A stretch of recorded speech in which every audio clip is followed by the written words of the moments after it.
ngày ní trong nai non tại khnéเอา score ពីរបស់ល្អមួយដែលខ្ញុំតែងតែយកតាមខ្លួនសម្រាប់ពណ៌នេះគឺជាពណ៌លេខ126 rose ដែលនៅលើមាត់របស់ខ្ញុំហ្មងចឹងអានេះខ្ញុំតេស្តនៅលើដៃអ្នកទាំងគ្នាមើលវាទៅពណ៌គេស្អាតហ្មងអ្នកទាំងគ្នាពណ៌នេះគឺខ្ញុំចូលចិត្តជាងគេហ្មងហើយសម្រាប់ពណ៌ទី2នេះគឺពណ៌លេខ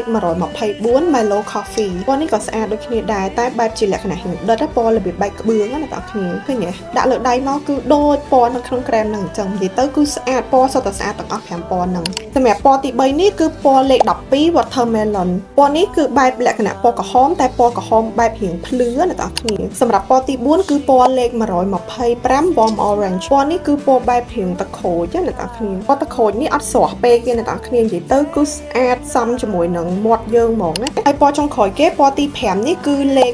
123 Berry ពណ៌នេះគឺស្អាតខ្លាំងហ្មងសម្រាប់អ្នកដែលគាត់ចូលចិត្តផាត់មុខបែប sexy ឬក៏អ្នកដែលគាត់ស្រឡាញ់ក្រែមលាបមាត់ពណ៌រាងក្រហមដែលដិតលើករាសីអីចឹងណាប្រើមួយពណ៌នេះគឺត្រូវហ្មងពណ៌ក្រហមប៉ុន្តែពណ៌អត់សូវក្រហមខ្លាំងពេកទេទៅពណ៌ទាំង5ពណ៌ហ្នឹងគឺពណ៌ស្អាតទាំងអស់អ្នកទាំងគ្នា Eye Star Lip Gloss នេះមិនត្រឹមតែមានពណ៌ច្រើនងាយស្រួលក្នុងការជ្រើសរើសទេតែថែមទាំងផ្ដល់អត្ថប្រយោជន៍ដល់ស្បែកមាត់អ្នកទាំងគ្នាទៀតអញ្ចឹងបើសិនជាអ្នកទាំងគ្នាស្រឡាញ់ Eye Star Lip Gloss ទាំង5ពណ៌នេះឬក៏ពណ៌មួយណាក៏បានដែរអ្នកទាំងគ្នាអាចធ្វើការតាក់ទងទៅ page ដែលអ្នកទាំងគ្នាកំពុងតែមើលវីដេអូនេះបាន